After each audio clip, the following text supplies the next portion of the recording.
Hello guys, আবারও চলে এলাম একটা ছোট্ট মিনি ব্লগ নিয়ে। তো এই বেবিটাকে হয়তো তোমরা অনেকেই দেখেছো এর আগে আমার রিলসে। এবার বলি এই বেবিটাকে, এই বেবিটা হচ্ছে আমার একটা ছোট্ট পুচকুসোনা, আমার বোনপো। তো আজ দেখাবো আমার সেই বোনপোর মনে কতটা আনন্দ, জানি না কেন খুব আজকে হাসছিল। ভাবলাম এটা তোমাদের সাথে শেয়ার করা যাক।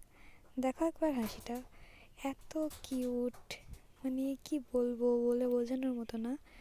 এখন তো আমার সারাদিন ওকে নিয়ে কাটছে, যখনই সময় পাই একবার করে না দেখলে হয়তো দিনটাই কেমন জানি ভালো কাটলো না, খারাপ চলে গেলো এরকম মনে হয়।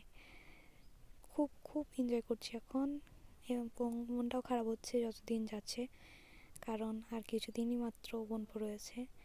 3 মাস হয়ে গেল, চলে যাবে এবার বাড়ি। মনটাও খারাপ হচ্ছে। যাই হোক, ভালো লাগলে একটা লাইক করে দিও, আর এরকম ভিডিও পেতে হলে সাবস্ক্রাইব করে দিও।